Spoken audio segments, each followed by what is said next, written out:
Foi concluída a primeira parte da investigação sobre uma comunidade alternativa de Viamão na região metropolitana.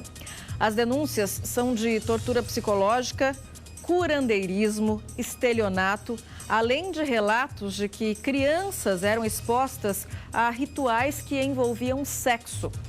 Em dezembro do ano passado, uma operação já tinha feito apreensões na sede da comunidade. Um casal foi indiciado pela Polícia Civil. E a Marcele Dutra chega agora ao vivo com outros detalhes agora dessa nova ação da polícia. Com você, Marcele. Boa tarde.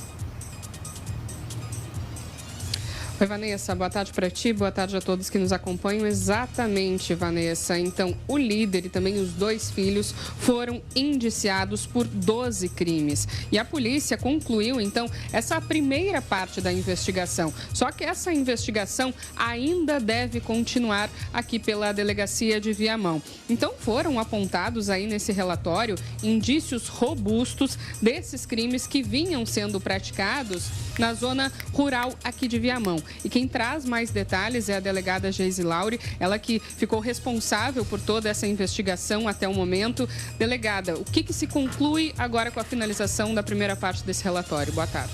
Boa tarde, Vanessa, a todos que assistem o Cidade Alerta. Bom, nesta primeira fase da investigação, que durou muito tempo, né, porque a primeira denúncia ela foi em 2022 para o Ministério Público, nós tivemos o cumprimento de mandados de busca de várias cautelares, inclusive cautelares patrimoniais de bloqueio de contas e de bens. Ouvimos mais de 40 vítimas e muitas outras testemunhas. Temos aí mais de 50 pessoas ouvidas neste inquérito e todos os depoimentos são muito contundentes das práticas que ocorriam. A primeira conclusão que se chega é que, na verdade, eles trabalhavam como uma verdadeira pirâmide financeira. Ou seja, eles atraíam as pessoas de classe média alta, com boa renda, que estivessem fragilizadas emocionalmente. Esse era o foco. E a ideia, a orientação, era que elas fizessem consultas com as terapeutas que, na verdade, não tinham formação. E essas informações que as pessoas diziam nessas consultas, que em princípio eram privadas, eram expostas depois, as pessoas eram humilhadas publicamente nos rituais que ele fazia. A ideia era sempre manter, várias testemunhas disseram isso, sempre manter a pessoa mal, porque assim ela ficava dependente da comunidade, dos rituais, das imersões.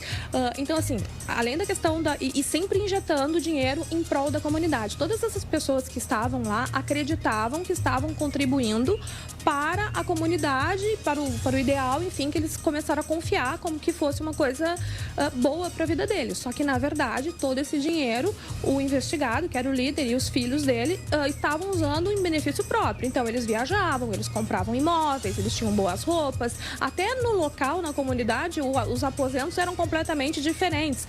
Há relatos que até a comida era diferente, né? Então, e muitas testemunhas também relataram que sofreram tortura psicológica, agressões físicas. Teve mulheres que foram puxadas pelo cabelo. Teve uma mulher homossexual que foi obrigada a participar de rituais de cura gay.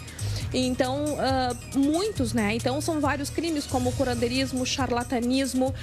Ele obrigava os membros a praticar ozonioterapia retal. Ele não tinha formação para isso, nem autorização para ter, né? Esse material todo na comunidade.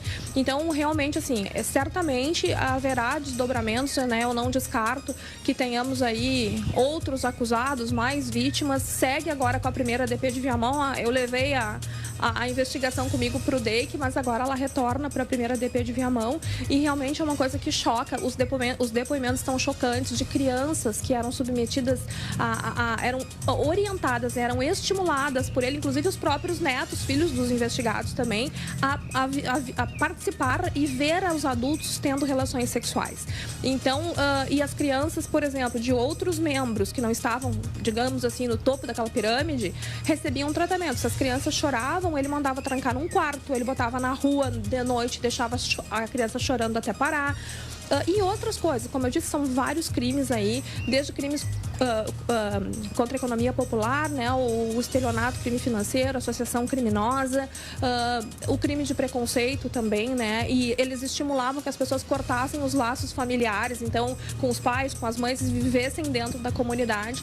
Na pandemia, ele orientou, ele apregoou, né, que teria um colapso mundial e todos os membros fizeram empréstimos de altos valores, foram orientados a contratar cartões de crédito, estourar esses cartões e todo esse dinheiro seria depositado na conta da comunidade, incluindo o salário das pessoas. E todo esse dinheiro, que soma a casa aí dos vários milhões de reais, foram, na verdade, desviados, usados em apostas também online, em viagens e em benefício próprio daquelas pessoas que estavam ali como líderes, no caso investigado, e os filhos. Delegada, você tem ideia de por quanto tempo eles fizeram isso? E essas pessoas nunca se deram conta, assim, só se deram conta a partir do momento de que alguém foi lá e denunciou? Em determinado momento teve uma das vítimas que foi muito agredida. Ela, como eu disse, ela foi arrastada pelos cabelos, levou socos na cara, uma coisa horrível. E aí, eu acho que a partir daí algumas pessoas começaram a se dar conta. Além de tudo que os membros faziam, eles eram obrigados a trabalhar em jornadas exaustivas de trabalho sem descanso, sem remuneração, sem férias. Então, eles tinham que pagar para estar na comunidade e ainda tinham que trabalhar para a comunidade, vendendo pães. Vendiam pães nas casas, nas ruas, cadernos, agendas, e as pessoas tinham meta desse dinheiro também que elas tinham que praticar com essas vendas, enfim, atingir um determinado. Se não atingissem, também eram humilhadas publicamente. Então, temos aí caracterizado o crime de tortura psicológica, como eu disse, o estelionato e uma série de outros crimes, e certamente surgirão elementos novos a partir dos outros momentos da investigação. Até agora, no total, são 12 crimes, então, que eles foram indiciados. Uma série de crimes. Não lembro se são 12 ou 13, mas são muitos crimes, né? Como eu disse, tem desde da exposição de criança a constrangimento, estelionato, associação criminosa, tem o charlatanismo, o curandeirismo, vários outros crimes, né? E todos crimes muito graves. Isso que é importante ressaltar, né? E essas pessoas que estavam frequentando, elas acabavam se tornando cada vez mais frágeis, porque esse era o objetivo, manter a fragilidade emocional dessas vítimas para que ele continuasse extorquindo elas daquela forma. Delegada, acho que a Vanessa tem uma pergunta agora para fazer. Pode fazer, Vanessa. Tenho sim, Marcele. Desculpa interromper teu raciocínio aqui com a delegada, mas acho que é importante passar para o pessoal de casa essa dúvida, né? A gente está acompanhando a investigação desde o início com a delegada Geise Lauri, né? Muitas pessoas muitas vítimas procuraram a polícia. Eu quero saber se a partir de agora, né, com esse novo indiciamento desse casal, de repente mais alguma vítima que ainda tinha medo, ainda tinha vergonha, está assistindo agora a reportagem. Será que ainda dá tempo de procurar a polícia, Marcele? A polícia recebe novas vítimas ainda? Tempo de procurar a polícia. A polícia ainda recebe novas vítimas? Claro, as pessoas podem comparecer, entrar em contato com a primeira delegacia de Viamão, que é agora onde vai seguir a investigação.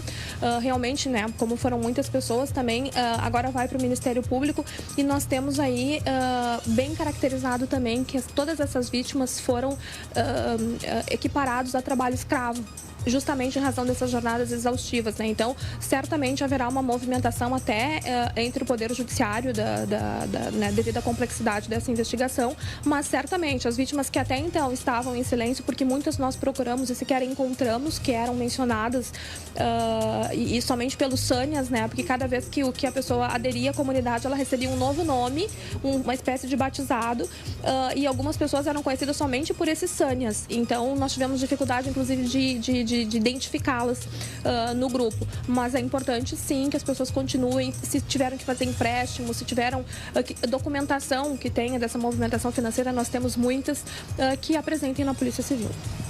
Muito obrigada pelas informações e parabéns pelo trabalho, delegada. É isso, né? Então, essa investigação, ela continua, não mais, né, no comando da delegada Geise Lauri, agora no comando aqui da Polícia de Viamão, mas certamente, né, como tu perguntou, Vanessa, se ainda existe alguma vítima desse caso que tenha tido vergonha de falar até o momento, ainda dá tempo de procurar a polícia e denunciar, até porque existem várias outras vítimas, como a delegada falou, que eles não conseguiram encontrar até o momento. Volto contigo. Obrigada, Marcele, pelas informações.